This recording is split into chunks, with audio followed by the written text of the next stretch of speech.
Assalamualaikum warahmatullahi wabarakatuh. Waalaikumsalam warahmatullahi wabarakatuh. Waalaikumsalam warahmatullahi wabarakatuh. Waalaikumsalam warahmatullahi wabarakatuh, Pak. Maaf ya terlempar keluar karena jaringan internetnya kurang bagus. Baik, kita mulai perkuliahan kita. Mohon dibuka kameranya, kita foto bersama.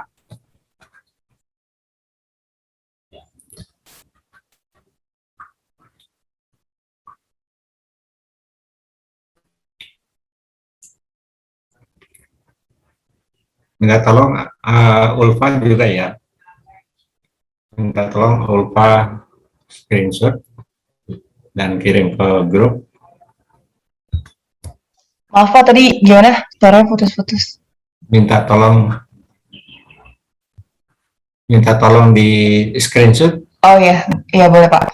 Kirim ke grup. Oke, slide 1 ya teman-teman. 1, 2, 3. Ada 3 slide by the way, jadi jangan off cam dulu. Slide 2, 1, 2, 3. Slide 3. Ada Kenneth double device ya? Iya. Dwi udah belum? Dwi, Elsa Siva, sama Mas Pur.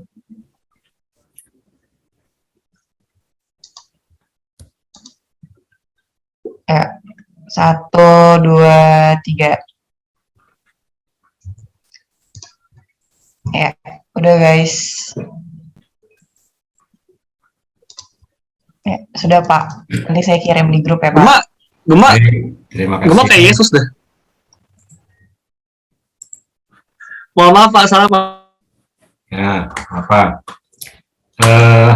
Bismillahirrahmanirrahim. Assalamualaikum warahmatullahi wabarakatuh.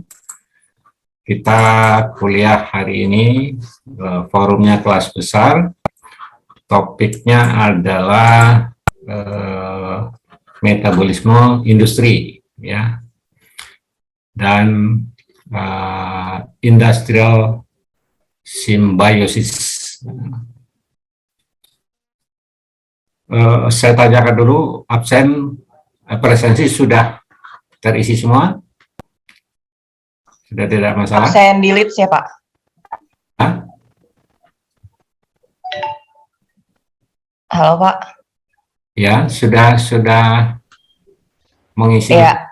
Sudah? Semua? Absen di leads yang kelas A udah bisa Pak? Kelas B, minta tolong. Kelas B, Pak? Kelas B? Yang kelas B? Sudah bisa? Apa belum? Sudah bisa, Pak. Oke, kita lanjutkan. Metabolisme industri. Metabolisme industri itu sama, jadi filosofinya semua kegiatan industri itu sebaiknya meniru proses-proses alami supaya kegiatan industri yang memanfaatkan sumber daya alam, kemudian hasil-hasil proses produksi itu dapat diterima oleh lingkungan dengan tidak merusak lingkungan. Nah, metabolisme industri itu sama halnya kita mau menggambarkan metabolisme tubuh, bahwa dalam kehidupan kita bisa hidup itu karena ada makanan, ada minuman, dan makan minum itu menjadi sumber materi dan energi untuk kehidupan. Kita makan nasi dengan lauk pauknya, kemudian diolah oleh tubuh kita, terjadi proses-proses fisika, reaksi secara fisik, kimia, biologi, ya, itu terjadi di dalam tubuh kita. Nah, kalau di industri, metabolisme itu juga mencangkup aspek sosial, ya, kemanusiaan, aspek budaya, dan seterusnya, yang harus kita perhatikan di dalam mengoperasikan seluruh kegiatan industri agar kegiatan industri tidak berdampak negatif terhadap lingkungan hidup. Nah, mengacu pada teori yang disampaikan oleh Marina Fisher Kowalski ya, tahun 2003 yang menyebutkan bahwa metabolisme, ya, kata metabolisme itu adalah sesuatu totalitas reaksi, ya, secara biochemical. Kemudian jadi biochemical di dalamnya itu ada aspek fisik, ya. Jadi biochemical reaction in a living thing. Jadi segala sesuatu yang merupakan biochemical terjadi proses reaksi. Nah, kita perhatikan gambar metabolisme industri, bahwa lingkaran hijau garis titik ini menggambarkan adalah lingkungan hidup kita. Nah, industri di dalamnya industri menggunakan sumber daya alam sebagai input berupa materi dan energi yang kemudian diproses pada proses-proses kegiatan industri, dan proses industri tadi menghasilkan output produk. Ya. Produknya adalah produk yang ramah lingkungan. Saya tulis di situ produk RL. RL itu R ramah, L adalah lingkungan. Jadi produk yang dihasilkan itu adalah ramah lingkungan. Kemudian pada saat terjadi proses processing itu muncul entropi. Entropi itu adalah berupa kerugian, ya, kerugian dalam bentuk materi. Itu disebut material useless atau material yang tidak termanfaatkan. Sedangkan berupa entropi berupa energi itu disebut energy loss. Nah, energy loss itu berupa polutan. Di suara bising, panas, ya, getaran, itu adalah entropi. Jadi kalau di teknik mesin istilahnya entropi itu adalah apa? Kekacauan atau ketidaksempurnaan atau segala sesuatu yang menimbulkan ketidakstabilan. Ya. Tapi di dalam alam kehidupan kita manusia, entropi itu adalah feses, air kencing, keringat, itu adalah entropi. Nah, entropi itu kalau di dalam sistem alam itu bisa didaur ulang. Tetapi entropi manusia itu tidak bisa didaur ulang oleh manusia itu sendiri. Tapi didaur ulang oleh makhluk lain. Misalnya tinja kita. Tinja kita itu yang akan memanfaatkan adalah bakteri, ya. Nah, tinja kita dalam bentuk tinja itu adalah namanya material useless, material yang tidak bermanfaat, tapi bermanfaat bagi lingkungan. Nah, industri yang mengeluarkan sampah, yaitu material useless, itu bisa didaur ulang, baik ke dalam industri itu sendiri maupun industri lain. Kalau industri lain menghasilkan produk yang berbeda, ya, dengan industri pertama yang memanfaatkan sumber daya alam. Nah, pada waktu input materi dan energi kita kaji ke belakang, sumbernya adalah dari alam lingkungan kita.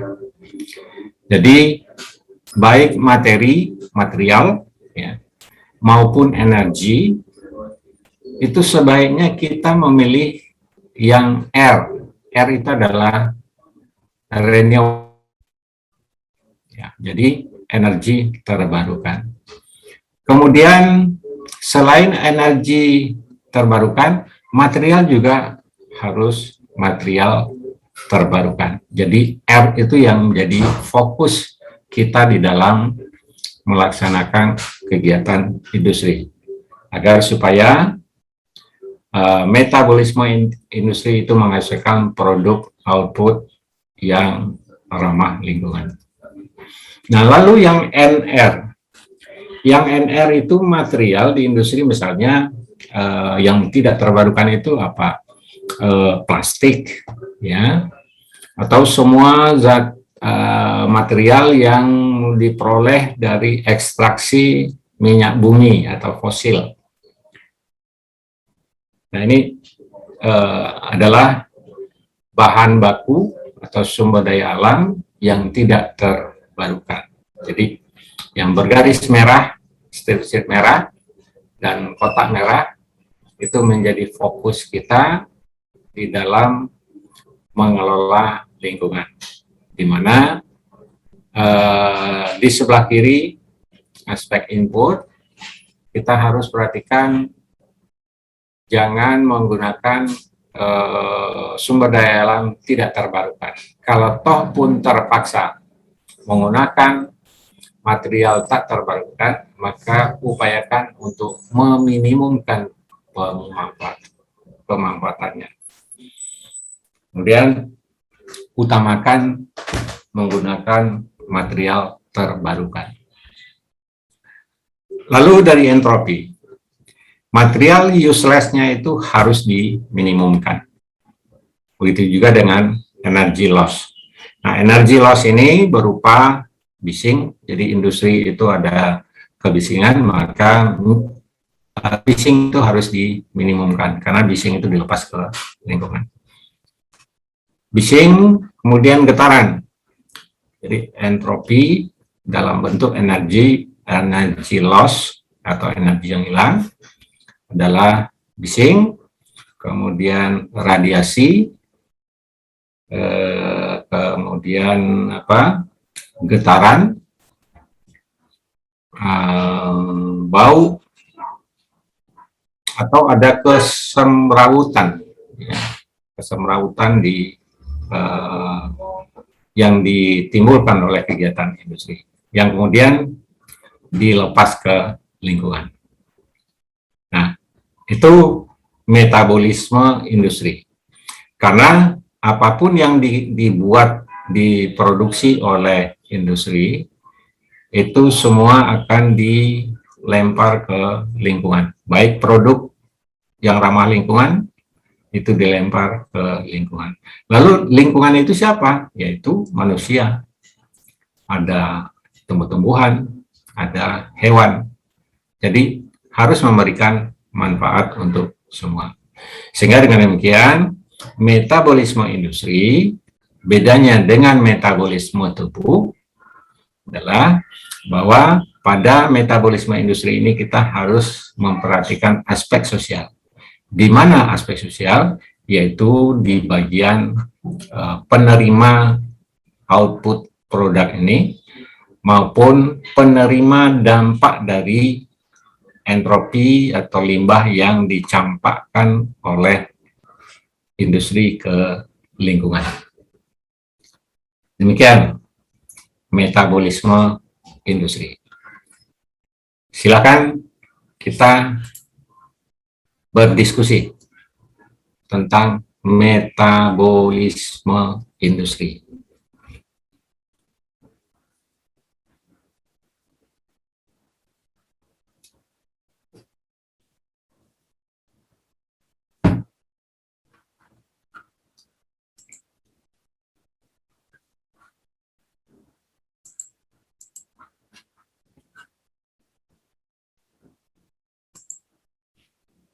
Tidak ada pertanyaan?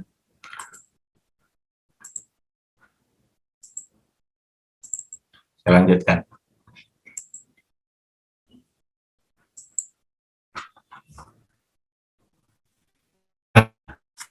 Metabolisme industri itu sama dengan metabolisme dalam tubuh manusia, di mana terdapat bahan baku pada manusia, ya, yaitu berupa makanan. Kemudian ada proses-proses, yaitu proses pencernaan. Kemudian menghasilkan produk. Ya, produk manusia itu, makan itu adalah untuk kerja. Serta entropi. Nah, entropi ini disebut sebagai by product, yaitu berupa kotoran atau limbah. Jadi kita makan nasi, makan lauk pauknya, yang keluar adalah tenaga, ya, engineer. Kita bisa bekerja, bisa beraktivitas. Kemudian di samping itu ada entropi. Entropi kita adalah satu, tinja, kemudian kencing kita, kemudian keringat, barangkali air liur yang kita meludah itu namanya entropi, pakai limbah. Kemudian ingus juga entropi. Di mata namanya, yang keluar dari mata apa? Belekan. Itu adalah entropi. Kalau dari kuping kita itu yang keluar apa? Limbah, congean. Jadi kalau kita manusia banyak limbah, ingusan, congean, belekan, berak mulu, kencing sembarangan, nah berarti metabolismenya nggak bagus. Ya. Kalau metabolismenya nggak bagus, maka output produknya tidak bagus. Kalau di ilmu teknik namanya inefisiensi. Jadi tidak inefisiensinya tinggi. Kalau efisiensinya tinggi, maka inefisiensinya rendah. Atau inefisiensi itu sama dengan entropi. Nah, konsep metabolisme industri mengkaji masalah pengintegrasian proses-proses fisika yang mengkonversikan bahan baku, kemudian energi, dan tenaga kerja menjadi produk akhir, serta limbah. Produk akhirnya adalah ya barang yang diproduksi oleh industri itu. Sedangkan faktor output tenaga kerja dalam proses produksi, output produk untuk konsumen berperan sebagai komponen manusia atau sosial, ya, yang dapat dijadikan sebagai alat pengontrol stabilitas proses produksi dalam suatu kegiatan industri yang berwawasan lingkungan. Jadi kalau suatu industri diprotes oleh masyarakat di sekitar, maka protes masyarakat di sekitar itu adalah sebagai alat kontrol bagi industri agar industri itu mampu berproduksi tanpa mencemari lingkungan. Nah, kata metabolisme mengacu pada proses-proses internal dari suatu organisme hidup seperti manusia yang dibutuhkan untuk menjaga dan mempertahankan kehidupan.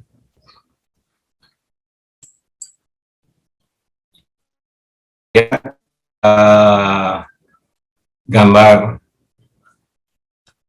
gambar ini berupa limbah cair. Limbah cair ini adalah entropi. Kemudian yang padat adalah entropi atau waste, ya, material useless. Termasuk air limbah, itu adalah material useless. Kemudian untuk industri yang terkait dengan mesin, Bapak, mungkin muncul kegiatan teknik mesin itu muncul limbah berupa limbah cair, jadi bukan air limbah. Jadi beda antara limbah cair dengan air limbah. Kalau air limbah berarti air yang bekas dipakai. Contohnya kita berwuduk, kita mandi. Nah, air yang terbuang itu adalah namanya air limbah. Tapi kalau limbah cair itu adalah limbah yang wujudnya cair tapi bukan air, namun bisa bercampur antara air dengan limbah cair. Contohnya limbah cair adalah limbah oli bekas.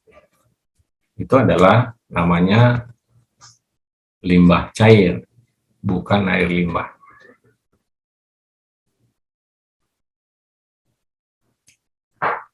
Kalau foto ini namanya air limbah. Meskipun nanti di dalamnya ada limbah cair, misalnya ada minyak, oli yang masuk ke melalui limbah. Tapi secara umum ini disebut air limbah.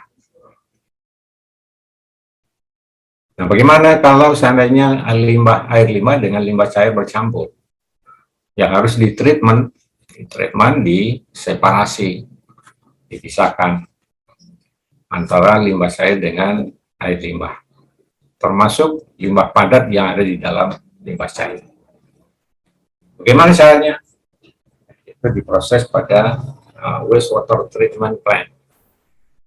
Wastewater treatment plant tadi cara kerjanya adalah menseparasi semua material yang ada, apakah itu air, apakah minyak, lemak,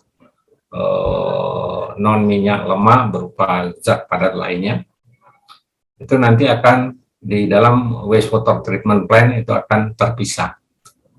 Sehingga diambil airnya saja dan minyaknya dipisahkan, lalu material padatnya dipisahkan. Nah, ketiga jenis limbah yang bersumber dari satu air limbah itu dikelola secara tersendiri. Nah, setelah itu yang boleh dibuang ke lingkungan itu adalah air limbah, bukan limbah cair. Jadi limbah cairnya dikumpulkan. Nah, diidentifikasi apakah dia mengandung racun yang tergolong pada zat berbahaya atau disebut dengan limbah D3, bahan berbahaya dan beracun. Nah, demikian pula pengelolaan limbah padat, ya, material useless. Prinsipnya dalam kegiatan industri limbah itu harus diminimumkan. Jika tidak bisa diminimumkan, maka limbah tadi harus bisa di recycling. Jadi reuse dulu, tidak bisa di reuse baru di recycling. Apabila tidak bisa di recycling, maka harus dilakukan proses penetralan terhadap limbah tersebut. Barangkali ada unsur pH-nya tinggi, basah, atau pH-nya asam. Nah, dinetralkan dulu. Kemudian dijadikan bahan yang padat, lalu kemudian diinsinerasi, dibakar. Tapi dibakarnya harus dimanfaatkan untuk bahan bakar, misalnya pabrik semen, pabrik yang adanya furnace, ya, pabrik besi yang perlu panas, mencairkan logam dan lain sebagainya. Sehingga dengan demikian, maka semua limbah atau entropi itu bisa bersiklus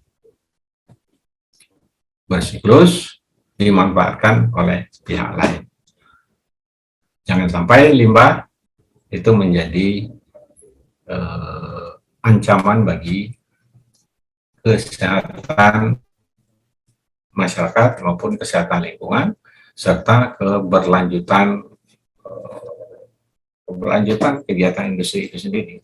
Karena kalau terjadi protes, misalnya protes dari masyarakat, masyarakat lihat adanya limbah yang dibuang ke lingkungan, Mama. Kalau foto ini bukan limbah dibuang ke lingkungan, tapi masuk ke dalam wastewater treatment plant. Kalau ini dibuang ke lingkungan, maka akan timbul gejolak atau protes dari masyarakat. Nah, kalau protes masyarakat, ya bisa-bisa pabriknya tutup. Nah, kalau pabriknya tutup, artinya tidak sustainable. Jadi sustainability itu penting, sehingga konsep melaksanakan kegiatan industri harus kita arahkan pada proses-proses alamiah. Kita mengadopsi proses-proses alamiah. Nah, dalam hal ini, metabolisme industri artinya mengadopsi metabolisme tubuh manusia, di mana ada manusia itu ada makanan, ada processing, ada output, ada baik produk yaitu limbah, baik limbah cair, limbah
Oke, saya tercampak lagi keluar. Silakan, barangkali ada yang mau ditanyakan?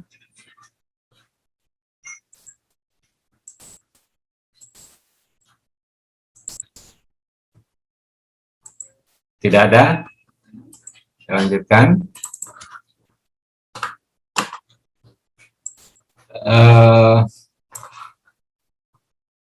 Dalam konsep industri yang ramah lingkungan, maka perlu kita menerapkan langkah menuju produksi bersih atau cleaner production. Ya. Cleaner production atau disingkat dengan CP, itu ada istilah eco-efficient. Eco-efficient itu kemampuan pabrik atau industri berproduksi dengan prinsip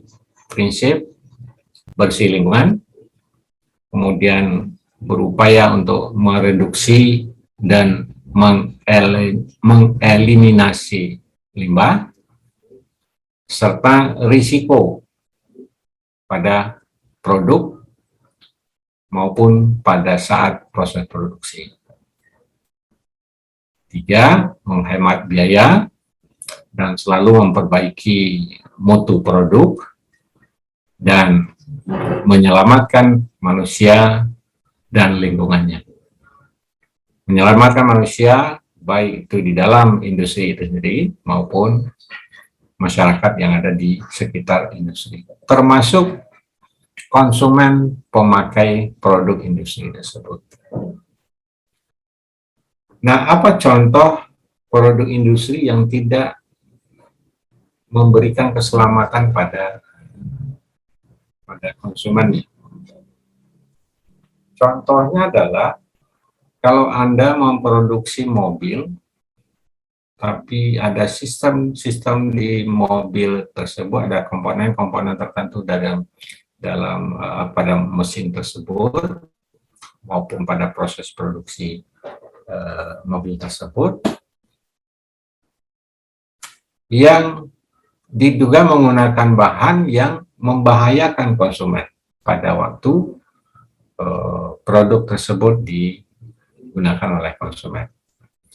Misalnya kalau misalnya mobil, ya, mobil sekarang itu harus misalnya punya sistem pengereman yang tidak menimbulkan dampak pada aspek lainnya.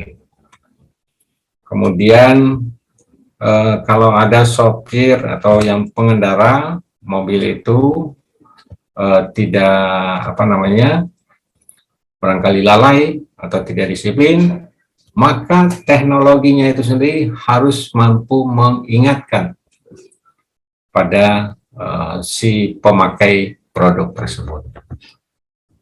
Nah, sebagai contoh, misalnya sekarang itu mobil ya, mobil yang saya pakai itu adalah mobil Sarana Decan ya. Mobil itu tanpa kunci kontak, tapi pakai start ya, start engine, jadi tidak ada kuncinya. Kemudian begitu dinyalakan, di dashboardnya muncul peringatan-peringatan atau instruksi mengingatkan pada kita. Salah satunya adalah gunakan safety belt. Jadi di dashboardnya ada peringatan dashboard belum dipakai. Oke, saya membandel, tidak saya pakai safety belt, jalan kendaraan. Kemudian di tengah jalan dia berbunyi, pokoknya ada bunyi sirine dari mobil itu.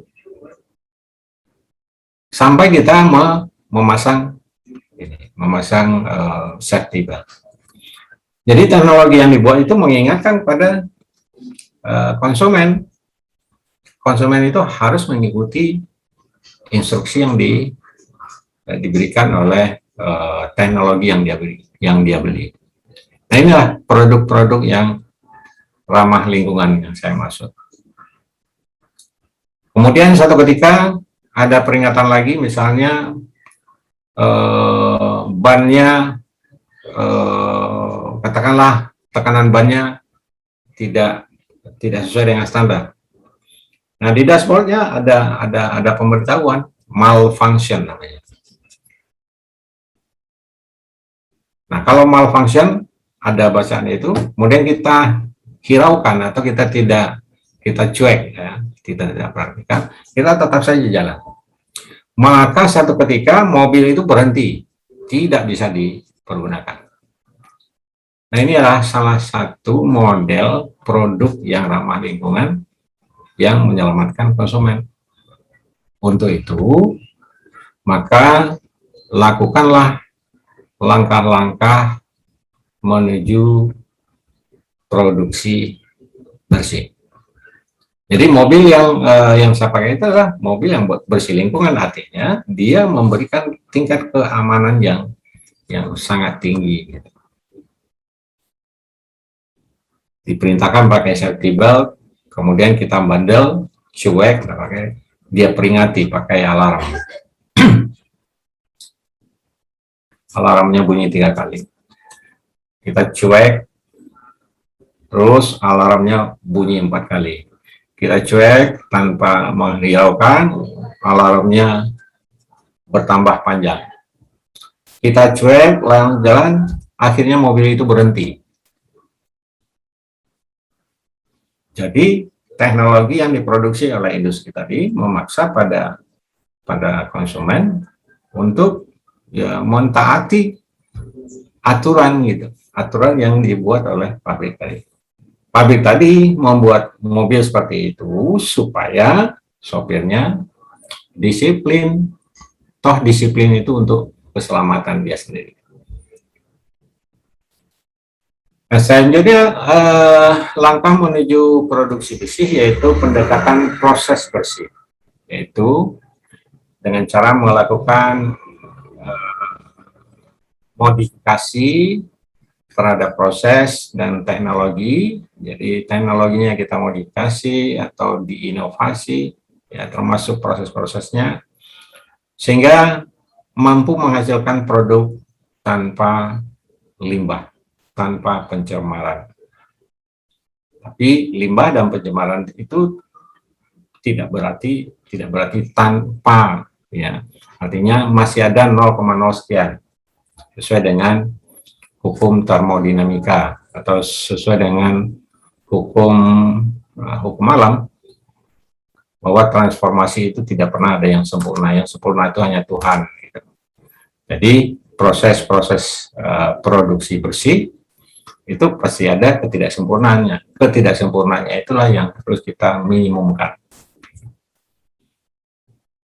Jadi pendekatan proses bersih, kemudian pendekatan produk bersih, yaitu dengan cara memodifikasi komposisi material, ya, cara memodifikasi desain produk dan berproduksi tanpa limbah, tanpa mencemari lingkungan melalui proses daur hidup di luar sistemnya, atau melakukan recycling di luar pabrik itu sendiri.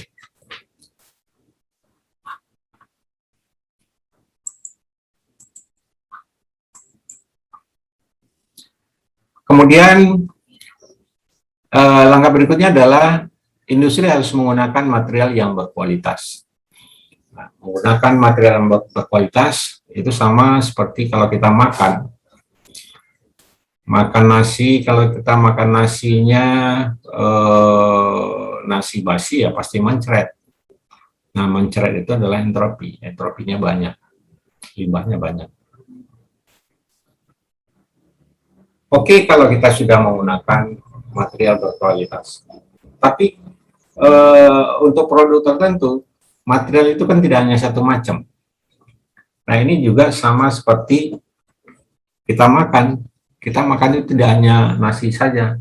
Ada lauk pauknya, kemudian ada sayurnya, kemudian ada sambal dan lain sebagainya. Sebagai contoh, misalnya saya orang Minang. Orang Minang itu kalau makan tanpa sambal itu rasanya nggak makan. Akan tetapi kalau orang di luar orang Minang atau orang masyarakat tertentu, kalau makan itu dikasih sambal mencret ya. Artinya sambal itu menjadi tidak cocok buat dia.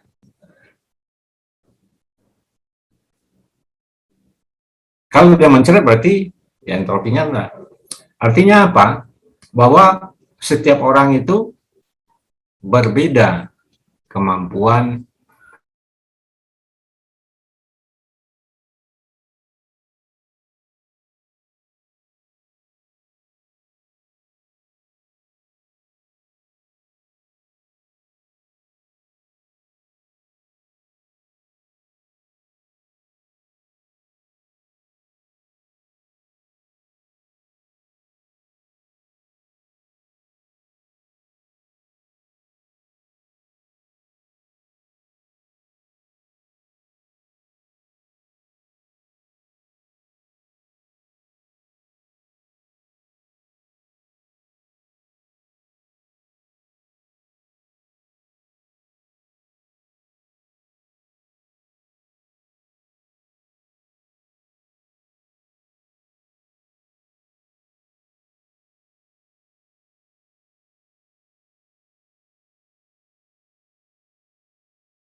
Maaf, saya terlempar lagi keluar. Silakan yang mau bertanya, diskusi.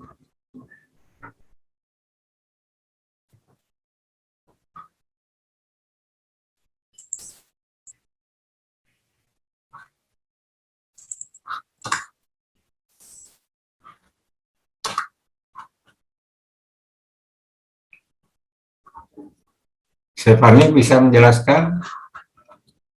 Terakhir saya menyampaikan apa? Stefani? Iya, Pak. Berbeda tadi terputus. Sebelum terputus apa yang Pak Reda jelaskan?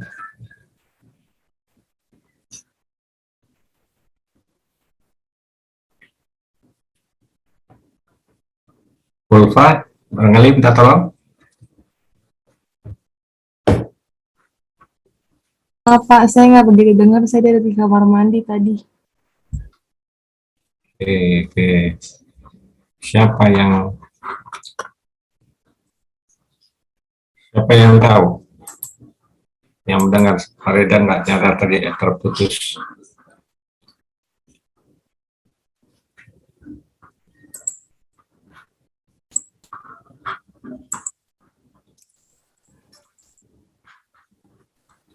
Tadi masih ngomongin yang material itu.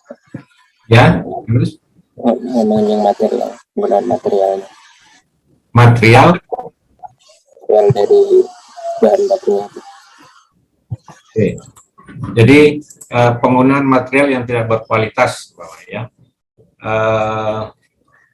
Kita makan nasi basi pasti tidak produktif. Yang banyak adalah limbah, itu mencret. Kalau makanan kita sama dengan industri itu kan bahan makanannya tidak sama, bahan bakunya tidak sama. Sama seperti makanan kita tidak hanya makan nasi, tapi juga ada lauk pauk, ada sambal, ya. Nah, sebagai contoh sambal, bagi mesin itu bahan baku tidak semua sama bisa diterima dengan produktivitas yang tinggi.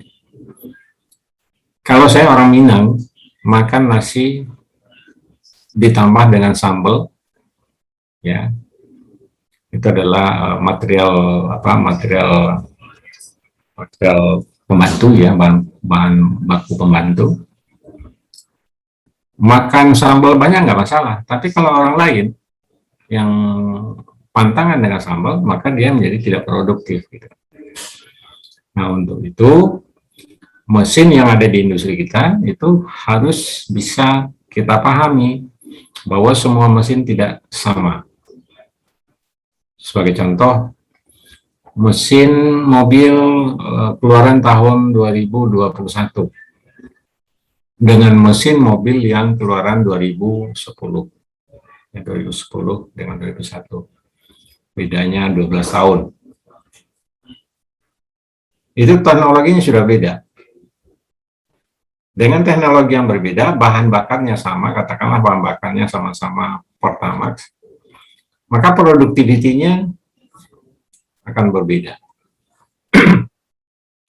Apalagi nanti di setelah tahun 2023 kendaraan bermotor itu semua menggunakan sistem listrik. Nah, untuk itu kita gunakanlah bahan baku yang berkualitas, termasuk bahan baku pembantu. Mengapa demikian?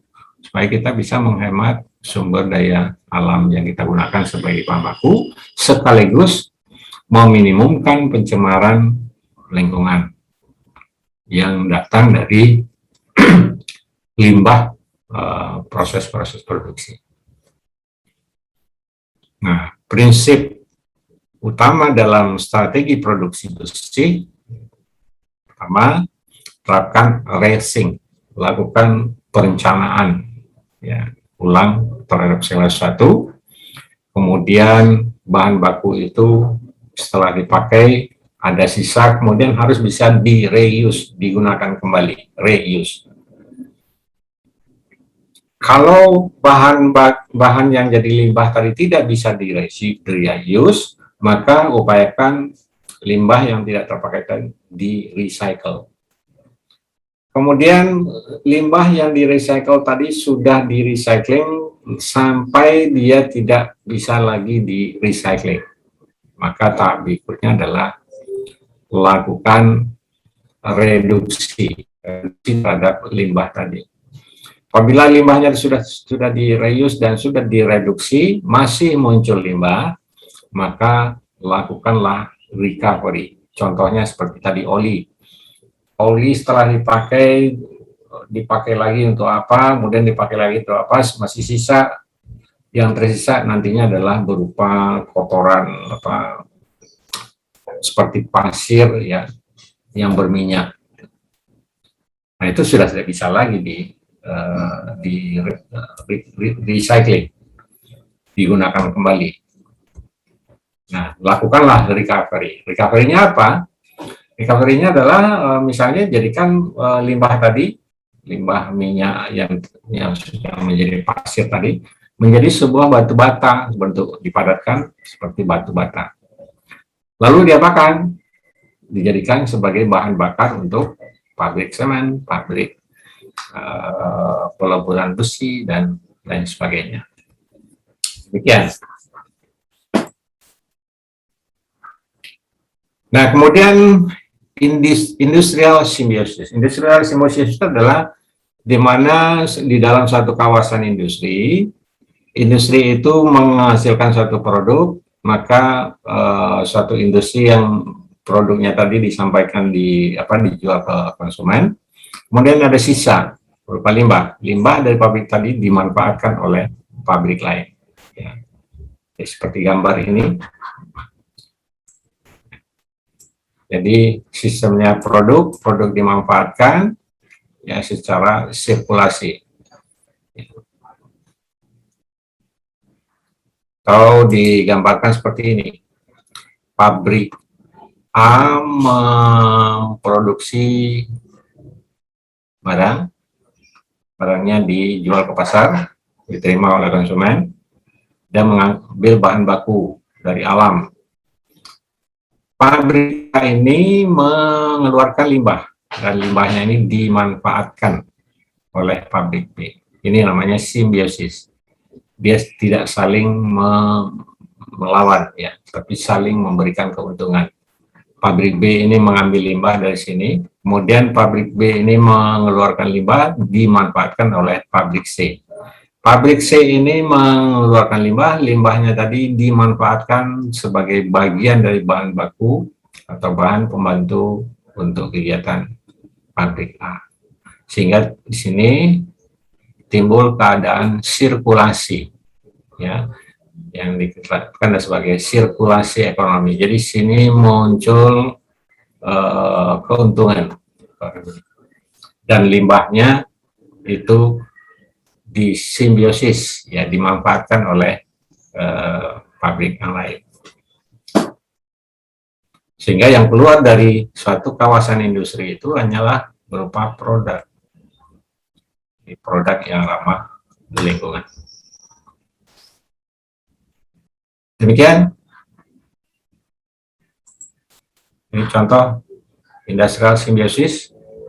Kasus di Kalundborg, dekat sebelah utara kota Copenhagen. Kalundborg itu kawasan industri di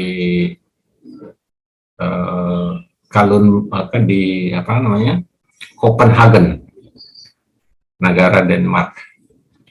Jadi ini pabrik listrik atau pembangkit listrik. Pembangkit listrik itu mengeluarkan limbahnya berupa fuel volatile, ya, jadi debu hasil pembakaran batu bara dimanfaatkan untuk pabrik semen.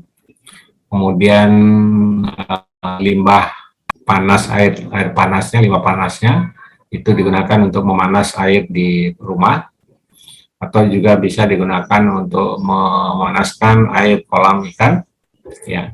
kolam ikan tadi mengeluarkan tinjanya ikan atau sludge-nya itu digunakan untuk pertanian. Ya. Dari sistem pertanian yang menjauhkan limbah nanti dilakukan fermentasi pada bioplan dan sebagainya. Sehingga dalam hal ini di kawasan industri Kalundborg itu masuk bahan baku ke dalam kawasan industri, tidak satu pun limbah yang keluar dari kawasan itu. Ini adalah salah satu wujud dari green industry, ya. Industrial ecosystem at Kalundborg, Denmark. Demikian kuliah kita hari ini. Nanti Anda lanjutkan dengan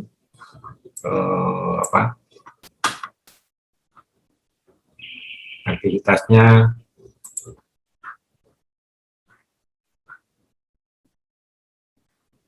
menonton video dan mencermati, lalu melakukan ya analisis, tanggapan dalam bentuk resume. Dan videonya itu ada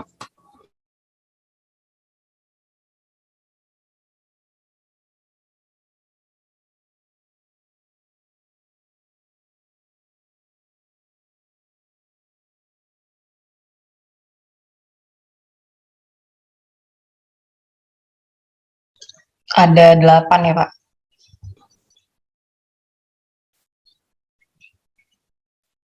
Introduction to Industrial Symbiosis. Kemudian masih yang ketiganya itu adalah Industrial Symbiosis in Kalundborg. Ya.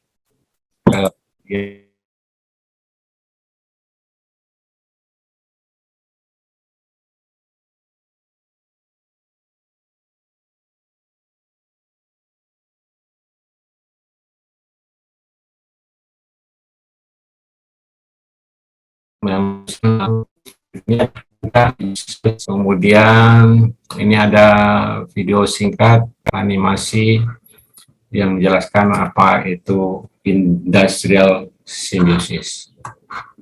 Oke, sampai di sini ada pertanyaan, silakan.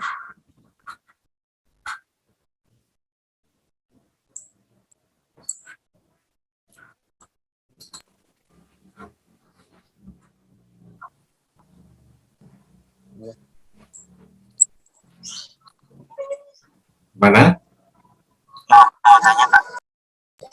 Ya. Kalau yang tadi kan yang di Kalundborg kan contohnya yang dari steam power plant ya Pak. Kalau dari simbiosis dengan industri otomotif gitu ada nggak? Kan dia banyak kan logam ya. Ya, ya, ya, misalnya logam.